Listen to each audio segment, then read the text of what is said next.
Hi, it's Walt Cobb, Mayor for the City of Williams Lake, with an update of the council meeting for October the 19th. I'd like to start out with a presentation that we had from a young man in town, Massimo Calabrese, who gave us a presentation, and he's worked very, very hard with his employer on setting up some vaccine spots at the Paradise Theatre.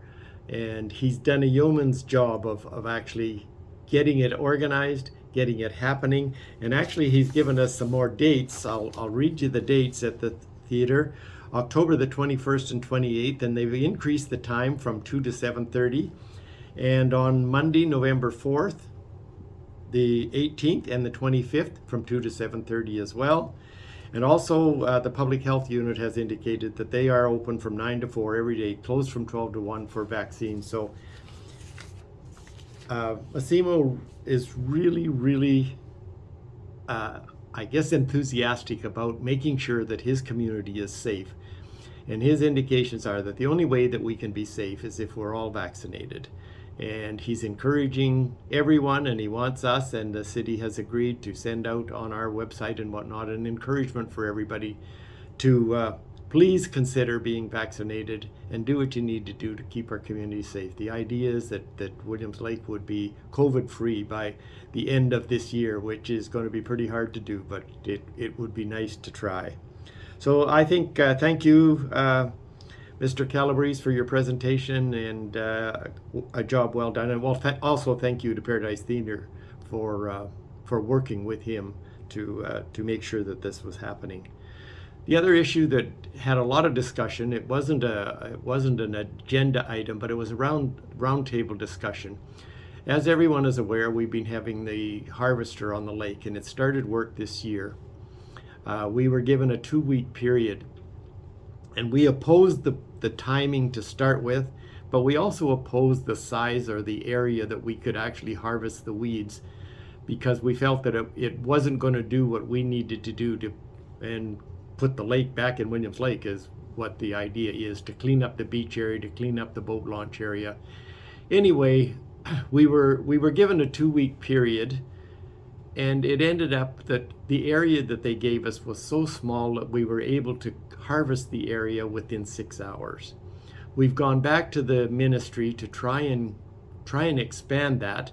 We've got people here, we've got experts here to working with our staff to be on the boat to make sure that we're not hurting any animals or turtles or whatever the aquatic life might be.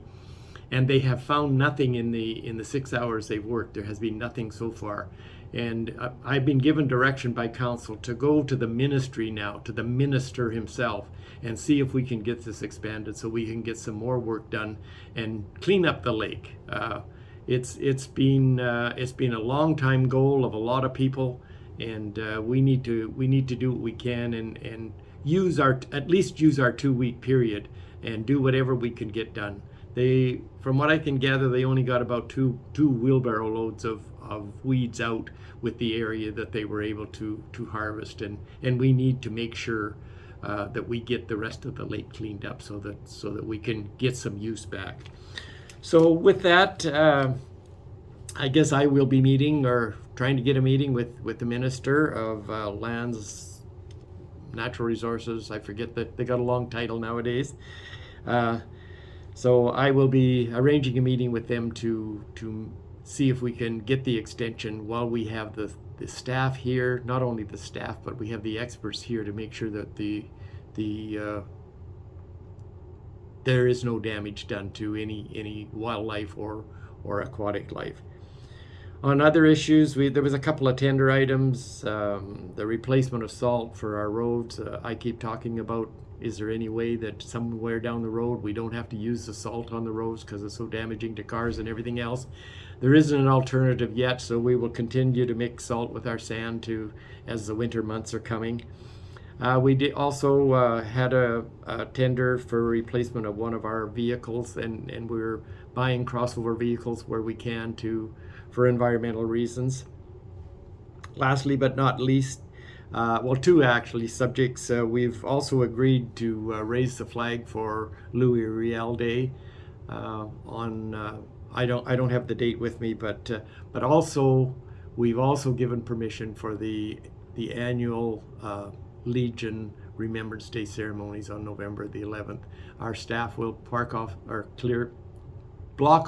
the parking lot to allow the ceremony to take place. Now, because of COVID, they're not allowed to have a big crowd. I would imagine a few people will show up for the wreath laying, but at this stage of the game, it will only be those that are laying wreaths that will be able to come. So Remembrance Day is coming up, and it is a holiday as well. So please remember our veterans.